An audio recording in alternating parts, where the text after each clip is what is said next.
열린연합교회 우리 김기용 목사님 뵙습니다. 목사님 안녕하십니까? 네, 안녕하십니까. 네. 반갑습니다. 자, 목사님 말레이시아에서 오래 계신 걸로 알고 있는데 여기 계신 지 얼마 되셨습니까? 네, 저는 1988년도에 들어와서 네. 지금 한 29년 정도 되는 것 같네요. 30년이란 세월이 만에 흘러졌는데요. 그 정도 됩니다. 네. 네. 그럼 여기 처음 오시게 된 어떤 동기가 있으실 텐데 어떤 거라고 말씀하실 수 있습니까? 네, 여기에 이제 한인 교회가 네네. 담임 목사님 없이 네. 한 7개월 동안 네. 그 자체적으로 테이프를 가지고 예배를 드렸다고 그래요. 아, 30년 전에 거의. 네. 네. 그분들이 성경 공부를 좀 하고 싶다고. 네. 그렇게 해서 제가 연결이 돼서 네. 초청받아서 오게 됐는데 네. 그분들이 또 담임 목사님으로 와주면 좋겠다고.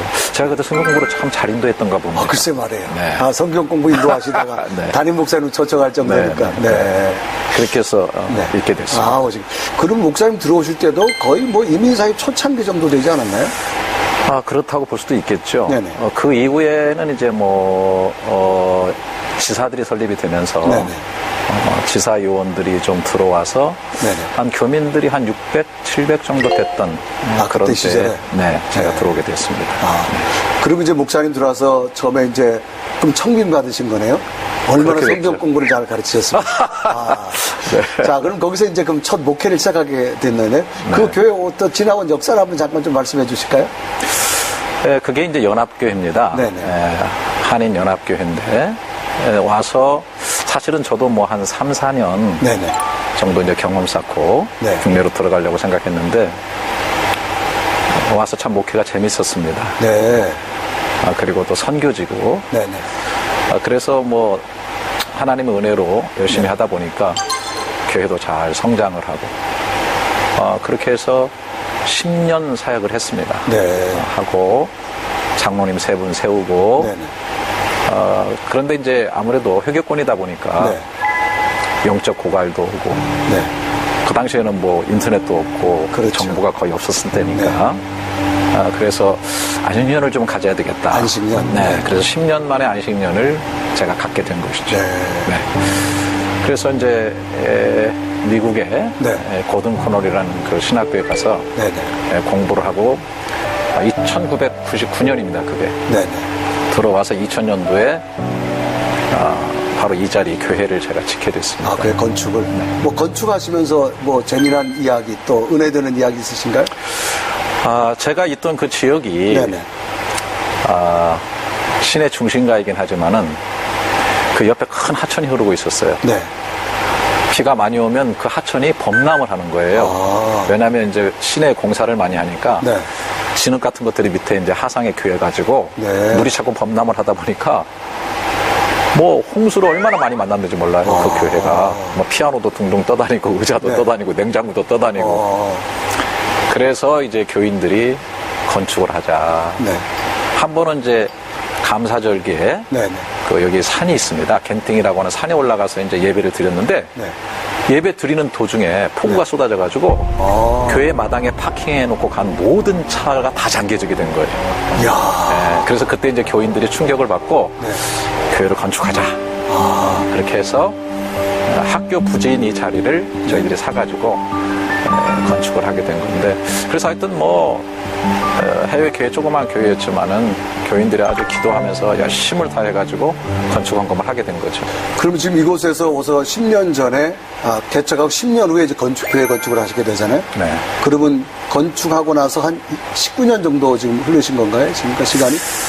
이제 그 이후에 좀 우여곡절이 있습니다. 어떤 일이 네, 있었습니까? 이제 건축을 하고 이제 이 자리를 봉헌하기 직전에 네네. 제가 이제 안식년도 이전 갔다 왔죠. 네네.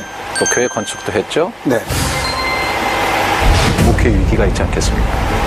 어떤 위기가 있었습니까? 아무래도 이제 그 네. 오래되신 분들하고 네. 이제 안식년도 갔다 왔고 또 교회를 짓다 보면은 여러 가지 이제 뭐 의견에 네.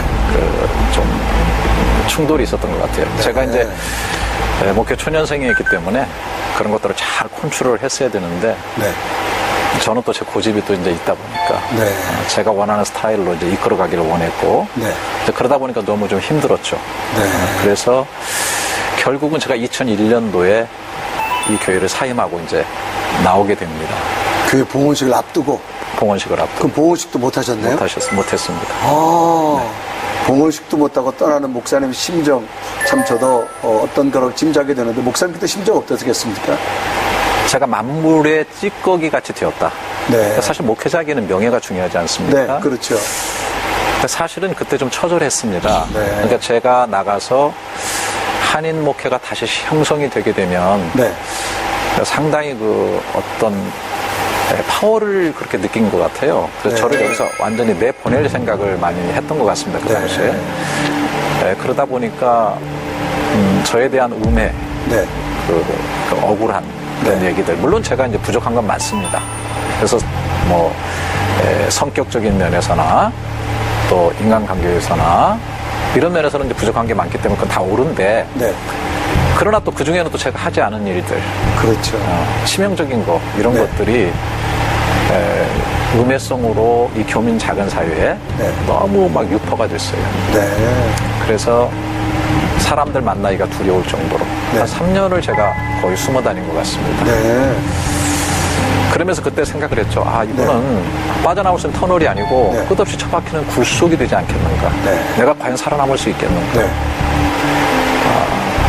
뭐 너무 치명적인 그런 상황이 돼가지고 제가 그것 때문에 너무 고통스러웠는데 어쨌든 제가 이를 악물었던 것은 너무나 제 스스로 그렇게 억울하다고 생각됐기 때문에 어디로 떠날 수가 없겠다. 네. 넘어진 땅을 꼭 한번 딛고 일어나 봐야 되겠다라고 네. 하는 처절한 생각을 했습니다. 처절한 네. 생각. 그래서 저 자신 무척 고통스럽고 힘들었고 그런데 이제 제가 그때 생각한 것은 건강이 무너진다든지 내 영성이 무너진다든지 내가 살아왔던 목회자의 자세가 무너지게 되면은 네. 그게 제일 치명적이 되겠다. 네. 그래서 이제 그런 부분에 오히려 더 관리를 했던 것 같습니다. 건강을 돌보고 영성 관리하고 제 자신의 태도를 항상 절대로 변명하거나 네. 절대로 저항하지 않았습니다. 네. 그 목회자에게 음해라고 하는 것은 정말 목회자로서 일어설 수 없는 네. 정말로 처절하게 밟아버리는 그런 어떤 것을 우리는 음해라 그렇게 말하는데 정말 그런 것을 목사님이 들으셨을 때에 정말 한 목회자로서 한 인간으로서 너무 힘들었을 텐데 그것이 그러면 음해로 끝나고 말았네 아니면 다른 뭐 이어져서 다른 어떤 제도적인 곳까지 가게 됐나요?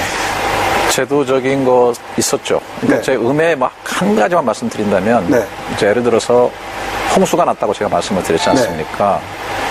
그래서 그 유치원도 옆에 있었고 그래가지고 그 마당이었어요. 네. 볼이 들어오고 하니까 건축 기금을 네. 교우도가 상의를 한 겁니다. 네. 다 상의를 해서 그 마당에 콘크리트도 깔고 그다음에 유치원 쪽이나 교회 보수 작업을 한 거예요. 네.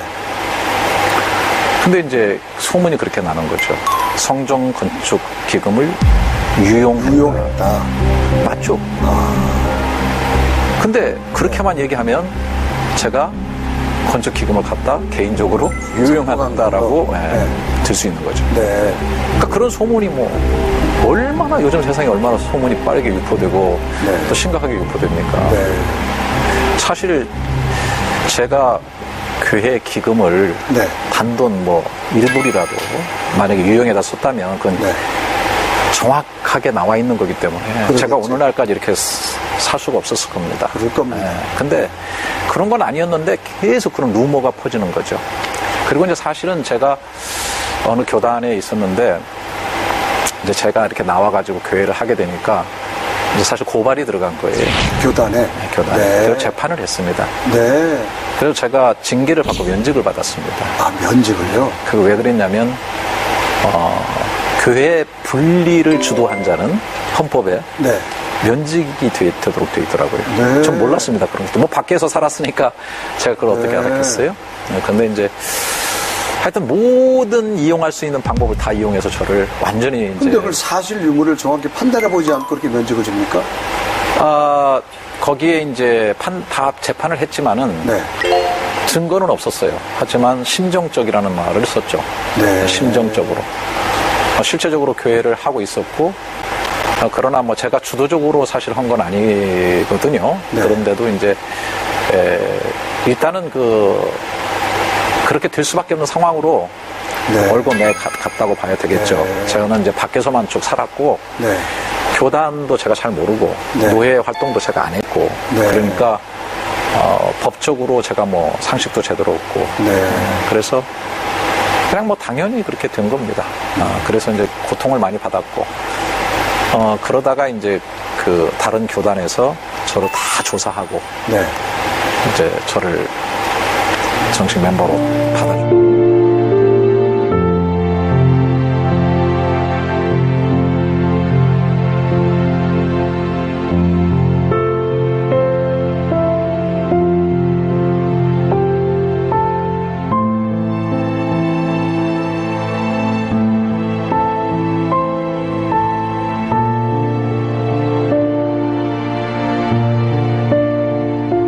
저는 사실 저희 목사님이 목회를 아주 잘하고 있는 줄 알았어요. 그때만 해도 제가 이제 아이들 키우느라고 교회 일에는 거의 관여를 안 했기 때문에 열심히 목회하고 사람들마다 칭찬도 많이 해주시고 그래서 잘하고 있는 줄 알았는데 어느 날 갑자기 이런 사건이 터지니까 저는 너무나 많이 충격을 받았죠. 제가.